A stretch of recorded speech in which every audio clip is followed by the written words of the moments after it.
Hey folks, it's Mark with Fireman Outdoors. It's a red letter day, brand new pistol day. This is the SAR B6P, and we're going to be doing an unboxing, and then we're going to torture test this later on. So stay tuned.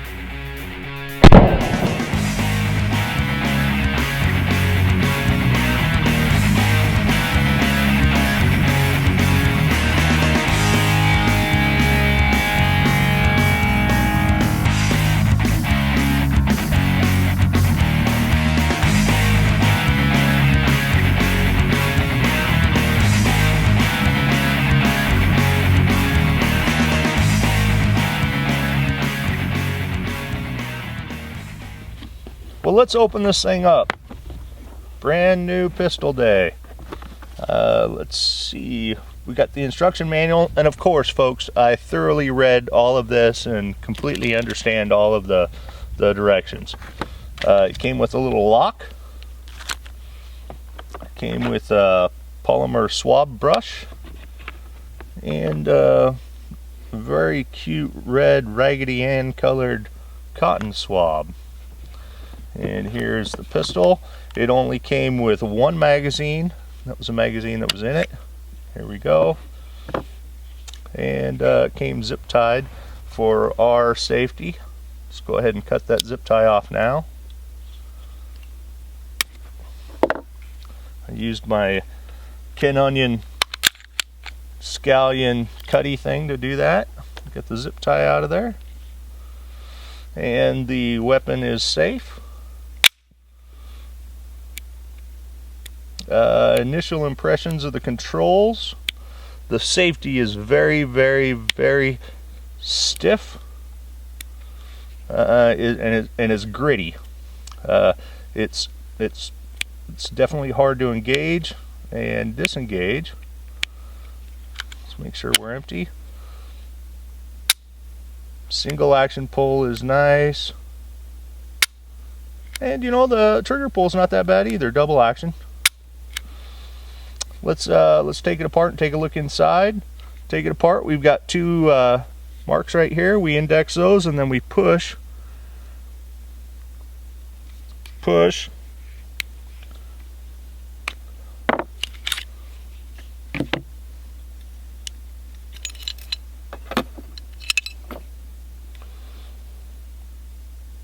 barrel's highly polished, with very, very minimal tooling marks. Just kind of have a swell in the middle of it. It's kind of interesting.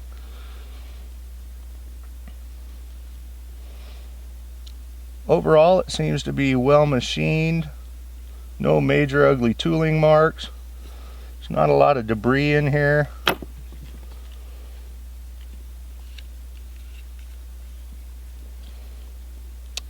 I do have some dust in here. No machining grit though, no steel stuff. We're just going to put this back together and then we're going to shoot it.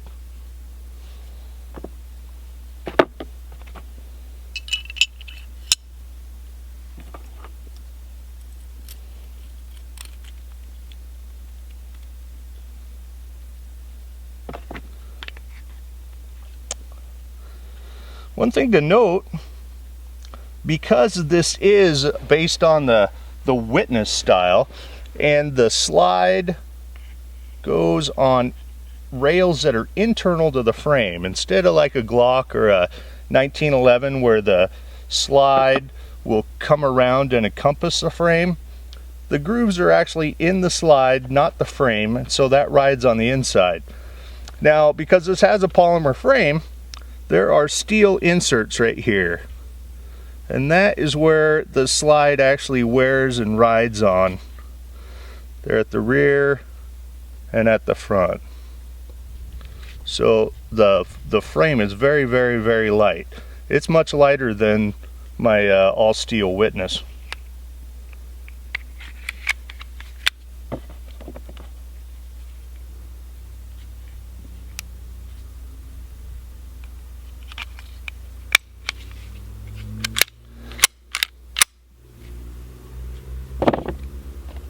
Well, let's load up some mags. So I've loaded up the 13 round magazine, and it did take all 13 rounds. And while I was there, you know, I tried to find, actually internet wide, tried to find some replacement 13 round mags for this B6P. They weren't able to be found anywhere, but the local gun store Gators, they helped me out with cross-referencing different magazines, and this CZ75B magazine that holds 17 rounds also fit in there. So we're going to try this as a second magazine in this and see how it fits and see how it fits the hand, and we're going to put 2 mags through this thing.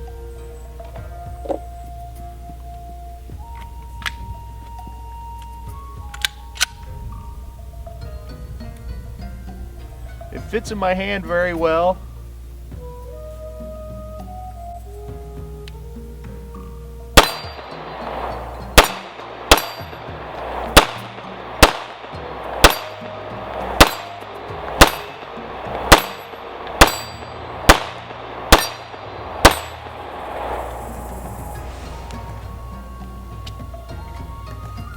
It shot the heck out of that gong.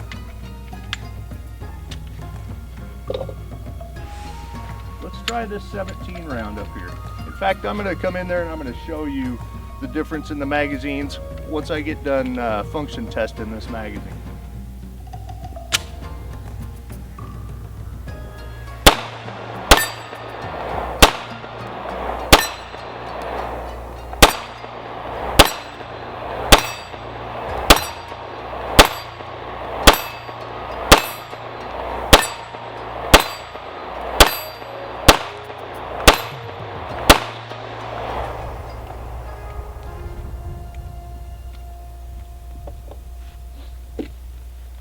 Recoil is definitely light and manageable. Seems to be very accurate for what it is. Let's take a look at the magazines. Action. All right, chamber's empty. Let's put the supplied magazine in there. And I've got large hands. My pinky is just resting on the well right here.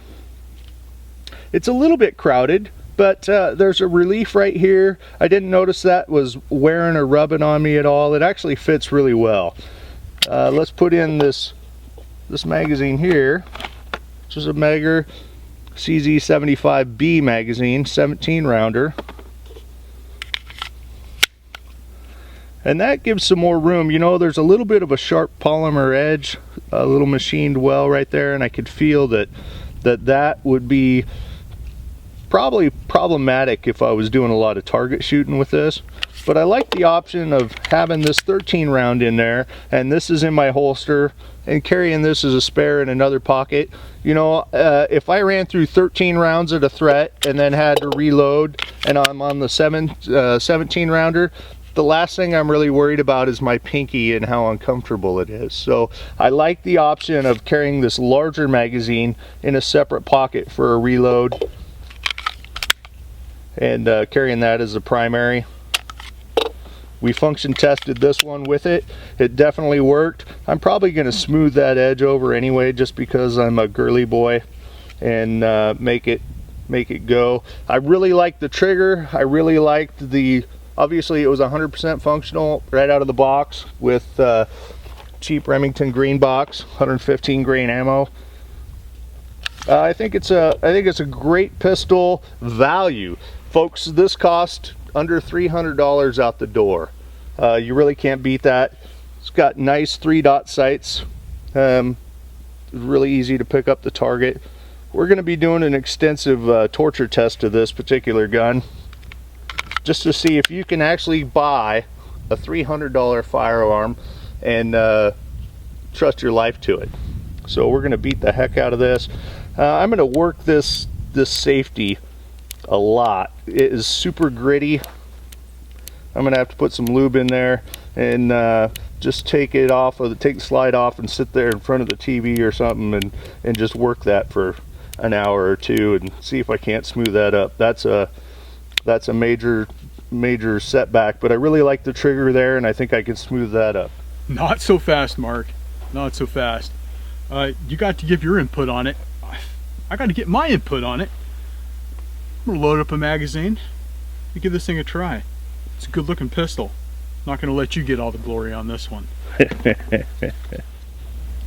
All right, Bob's going to take a try on this thing, and I'm going to give you my impressions as well.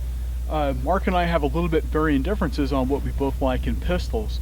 And this is a nice looking pistol. I really like the value on it, and I'm real interested in seeing how I think it functions.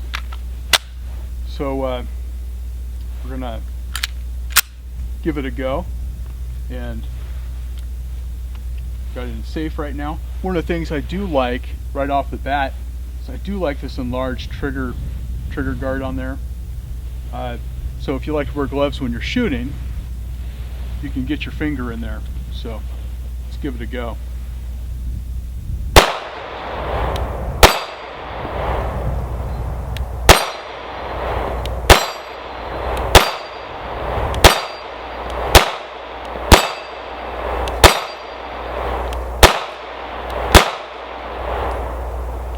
There we have it. It does have a pretty nice trigger on it.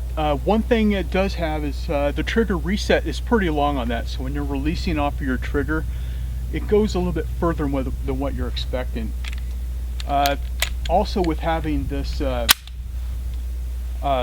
slide inset in the frame, one thing you'll notice is when you're going to go rack that slide back, you don't have a big surface like you do on a Glock for racking it back. One thing I wish it did have was maybe some front cocking serrations, because it feels like you can get a little bit more surface area up on the front of it as opposed to being on the back. It is effective, and with a little bit of training with it, it shouldn't be a problem at all, but it is one thing that I did kind of notice on it. So this was the initial unboxing and evaluation of this SAR B6P. We really had some great ideas on torture testing this. We are gonna try a bunch of different stuff in trying to evaluate real world conditions, real world scenarios, and maybe even some that aren't so real world. So we can evaluate, hey, is this sub 300 gun of value, and is it worth carrying and putting your life on? Right. You know, obviously, if you want to spend an extra $200, you can get a polymer framed pistol, say like an Austrian made or now American made Glock. You can rely on it. Is this thing going to stack up to that? First impressions are, I think it possibly could. Here's what I like about this versus the Austrian counterparts. Guess what? This costs $200 cheaper, and it actually fits my hand. It's not like holding a 2x4. The ergonomics of this are vastly superior to what I'm seeing come out of the Big G. I'm going to agree with you on that. I really like the recess under the trigger guard there. It's a little bit more comfortable than a Glock for me. Yep. A little bit thinner. The grip angle on it, I like a bit better. I really like back here under the beaver tail, which you do not have on Glocks. It's very comfortable right there. And you know, for me personally, I mean, this is a personal thing. I love the double action, single action way more than I like a striker fired weapon. Right. I love the ability to restrike if I need to, and the external safety, the long, heavy trigger pull, not necessarily super heavy, but the long, dedicated trigger pull versus a light striker fired deal. You really have to commit on that first round. So I'm more of a fan of this type of action versus a Glock, right. And it fits my hand better. So I'm really hoping this turns out for us. Yeah, and it would be unfair to claim that this could be a replacement for a Glock, because as you mentioned, this is not striker fired. This is a completely different working platform than, say, like the Big G. So we really can't compare that to a Glock. But as far as the feel of it, you know, being a polymer based weapon, I think, at least for me, the Glock is the first thing that came to mind. Sure. Yep. But you know, one drawback that I don't like about it is there is no decocker on the pistol itself. You have to decock it manually. You know, like on a Smith & Wesson single action, double action, you can actuate the safety and it'll decock it. This does not have that on it. This is true. But that's just a minor thing that I like. You know, and as with anything, training on your weapon and getting to know it is going to be your biggest ally. So absolutely. Well, stay tuned, folks. We're going to beat the snot out of this thing and try and make it not work and test her out. Thanks for watching. Like and subscribe.